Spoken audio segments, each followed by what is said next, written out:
Everyone, welcome to my YouTube channel. इस वीडियो में हम बात करने वाले हैं हिमाचल प्रदेश में क्लास 3 भर्तियों के बारे में। क्लास 1 और क्लास 2 के बारे में हम ज़्यादा बात नहीं करेंगे। इसका रीज़न है कि आपको ये वैकेंसी वैसे भी 2022 से पहले लगभग 500 के आसपास एवरेज देखने को मिलती थी और अभी नेक्स्ट भी आपको इस तरह से ही देखने को मिलेगी। इलेक्शन ईयर में ये आंकड़ा बढ़ जाता है। इस वीडियो में हम क्लास 4 के बारे में बात नहीं करेंगे क्योंकि सरकार मैक्सिमम क्लास 4 की वैकेंसी को या तो आउटसोर्स बेसिस पे कर चुकी है या पार्ट टाइम बेसिस पे आपको ये भर्तियां देखने को मिलती है। अगर हम बात करें क्लास 3 वैकेंसीज की तो 2022 के पहले आपको लगभग पर ईयर 3000 से लेकर 4000 तक वैकेंसी देखने को मिलती थी और इन 2 सालों में आपको पता है कि क्या हालात हिमाचल में बन चुके हैं। इस टाइम पे अगर हम बात करें तो राज्य चयन आयोग हमीरपुर में जब आप कोई आरटीआई लगाओगे किसी भी वैकेंसी के रिलेटेड तो उनका एक ही रिप्लाई आता है कि हमारे पास कोई भी रिक्वेजिशन अभी तक नहीं पहुंची है, चाहे वो टीजीटी की हो, जेबीटी की हो, जेई सिविल हो, जेई इलेक्ट्रिकल हो या जेओआईटी की वैकेंसी हो। और अगर आप आरटीआई लगाते हो कि 2022 में जो एचपीएसएससी हमीरपुर ने एडवर्टाइजमेंट निकाली थी उन 76 पोस्ट कोड वो उस टाइम पे थे, जिसमें कि जो 3 पोस्ट कोड हैं उन पे एग्ज़ाम हो चुके हैं और एक और पोस्ट को ओटीए का एग्ज़ाम खुद एचपीआरसी ने कंडक्ट करवाया है। तो 70 के आसपास ये पोस्ट कोड बचते हैं। तो उनका क्या स्टेटस है? तो उनका एक ही कहना होता है कि अभी सरकार की तरफ से हमें कोई डायरेक्शन नहीं मिली है। जैसे ही सरकार की तरफ से डायरेक्शन मिलेगी हम उस जो एडवर्टाइजमेंट है उसको रिज्यूम करेंगे। अगर आप पटवारी भर्ती के लिए डिपार्टमेंट पे आरटीआई लगाते हो तो उनका कहना होता है कि हमें कोई भी डायरेक्शन इस भर्ती को करवाने के लिए सरकार की तरफ से नहीं मिली है। फॉरेस्ट गार्ड भर्ती का आपको हालात पता है कि वहाँ पे पहले 100 पोस्ट अप्रूव की जाती हैं, उसके बाद रूल्स को बदलने की नोटिफिकेशन जारी होती है, उसके बाद फिर से दोबारा असिस्टेंट फॉरेस्ट गार्ड की या तो उस पोस्ट का नाम बदलते हैं, वो चीज़ भी क्लियर नहीं हो पाई है। अब इस फॉरेस्ट गार्ड भर्ती की तो आप उम्मीद फिलहाल मत रखिए, नेक्स्ट फाइनेंशियल ईयर में ही ये भर्ती एडवर्टाइज हो सकती है। पुलिस कांस्टेबल भर्ती भी एडवर्टाइज हो चुकी है।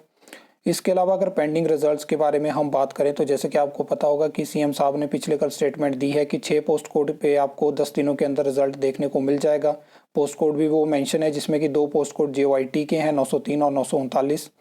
और इसके अलावा जो 18 के आसपास या कितने 12 के आसपास जो पोस्ट कोड बचते हैं उनका जो रिजल्ट है वो नेक्स्ट मंथ आपको देखने को मिल सकता है। फिर उसके बाद अगर हम बात करें न्यू वैकेंसी की तो इसके रिगार्डिंग बहुत सारे क्वेश्चन आते रहते हैं। ऑलरेडी मैं एक वीडियो के माध्यम से आपको ओवरऑल वैकेंसी बता चुका हूं। जब हिमाचल में सरकार बदली तो उसके बाद जितनी भी कैबिनेट बैठक हुई उसमें जितनी भी पोस्ट अप्रूव हुई है ओवरऑल एजुकेशन, हेल्थ, सब डिपार्टमेंट की वैकेंसी मैं बता चुका हूं। वो मैंने इसलिए बताई है क्योंकि जब भी हिमाचल में क्लास 3 की रिक्रूटमेंट अगर स्टार्ट होती है तो सबसे पहले आपको वही वैकेंसी देखने को मिलेगी जो अप्रूव हो चुकी हैं। जैसे कुछ ऐसे सेक्टर हैं, जैसे कि मान लो अगर हम बात करें स्टाफ नर्स की तो एक भी पोस्ट कैबिनेट से फिलहाल रेगुलर पोस्ट अप्रूव नहीं है। तो अगर भर्तियां हिमाचल में रिज्यूम भी हो जाती हैं तो सबसे पहले आपको वो भर्तियां देखने को नहीं मिलेंगी जो कैबिनेट से जिनको अप्रूवल नहीं मिला है। सबसे पहले आपको वही भर्तियां देखने को मिलेगी जो कैबिनेट से अप्रूव हैं, जैसे कि जेई इलेक्ट्रिकल की है, जेई सिविल की वैकेंसी है, जेओआईटी की भी जो है वो 90 के आसपास और वैकेंसी अप्रूव हो चुकी हैं। जेओआईटी पोस्ट कोड 965 है। लेकिन यहाँ पे एक चीज़ ऐसी है कि मतलब हिमाचल में जो वर्तमान सरकार है मतलब उनकी प्रायोरिटी में उस हिसाब से क्लास 3 की रिक्रूटमेंट शायद नहीं है, जिस वजह से हमें ये डिले देखने को मिल रहा है। अभी आपने देखा कि काफ़ी टाइम हो चुका है कि रिज़ल्ट निकालने के लिए परमिशन दे दी गई थी, फिर भी ये डिले हो रहे हैं। कभी कुछ हो रहा है, कभी आयोग के पास मतलब जो चेयरमैन नियुक्त हुए हैं उनकी ज्वाइनिंग नहीं हो पाई, उनकी ओथ नहीं हो पाई, जिसकी वजह से रिज़ल्ट डिले होते हैं। लगातार ये खबरें हमें न्यूज़पेपर के माध्यम से देखने को मिलती हैं। अब इसके पीछे क्या चीज़ें हैं, किस वजह से ये चीज़ें डिले हो रही हैं? क्योंकि अब काफ़ी समय हो चुका है, 2 साल हो चुके हैं और अभी एचपीएसएससी हमीरपुर की एक पेंडिंग एडवर्टाइजमेंट जिसमें कि 1000 से ज़्यादा वैकेंसी थी, अभी वो पेंडिंग पड़ी है। लगभग 7-8 हज़ार और वैकेंसी हिमाचल में वर्तमान सरकार अप्रूव कर चुकी है। और अगर आप हालात देखोगे तो बहुत सारी वैकेंसी अलग अलग डिपार्टमेंट, बोर्ड, कॉरपोरेशन में आपको देखने को मिलेगी। अभी लेटेस्ट हम इलेक्ट्रिसिटी बोर्ड की बात कर लेते हैं जहाँ पे 51 वैकेंसी टेक्निकल स्टाफ की, इंजीनियर की ख़त्म करी गई। उसके बावजूद वहाँ पे जेई इलेक्ट्रिकल की वैकेंसी बहुत ज़्यादा है। अगर हम बात करें लाइनमैन की वैकेंसी वहाँ पे है, टीममेट की वैकेंसी वहाँ पे, हेल्पर की, हर एक लेवल पे अगर आप वैकेंसी देखोगे तो बहुत ज़्यादा वैकेंसी वहाँ पे है। लेकिन सरकार क्या कर रही है कि मतलब जैसे कि रीज़न दिया गया कि बोर्ड में, जैसे बोर्ड घाटे में जा सकता है, अभी अभी आपको पता है लॉस में है, तो बहुत सारे रीज़न दिए जा रहे हैं, लेकिन जहाँ पे कॉस्ट कटिंग होनी चाहिए एक्चुअल में वहाँ पे नहीं होती है। अब सरकार को प्रायोरिटी रखनी चाहिए कि जल्दी से जल्दी इलेक्ट्रिसिटी बोर्ड में टीमेट हेल्पर और जे इलेक्ट्रिकल की भर्ती करी जाए, ताकि जो हर एक प्रोसेस रहती है, हर एक सिस्टम है किसी भी डिपार्टमेंट, बोर्ड, कॉरपोरेशन में, वो बना रहे। तो इस हिसाब से क्या होगा कि जैसे कि बहुत सारी अलग अलग रिकमेंडेशंस आ रही हैं कि ये जो वर्तमान सरकार है ये भर्तियों को क्या करेगी, लास्ट के चुनावी साल में लेके जाएगी, और फिर क्या होगा कि उसी साल में आपको एडवर्टाइज होती हुई भर्तियां दिखेंगी।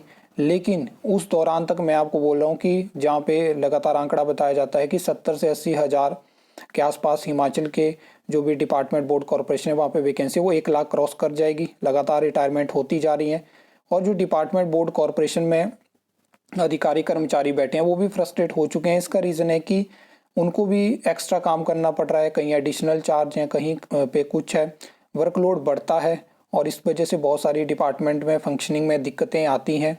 और कहीं ना कहीं वो भी चाहते हैं कि सरकार जल्दी से जल्दी नए स्टाफ की रिक्रूटमेंट करे, ताकि सारा सिस्टम जैसे कि प्रोसेस करता है स्मूथली वैसे प्रोसेस कर सके। तो बहुत सारी चीज़ें यहाँ पे है।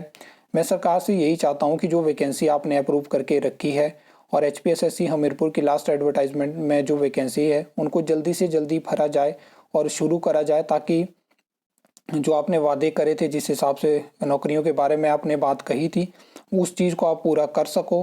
बाकी आपको क्या लगता है आप कमेंट सेक्शन में बता सकते हो। आई होप आपको ये वीडियो अच्छी लगी होगी, इन्फॉर्मेटिव लगी होगी, तो वीडियो को लाइक, कमेंट, शेयर कर सकते हो। चैनल को सब्सक्राइब कर सकते हो फर्दर न्यू अपडेट्स के लिए।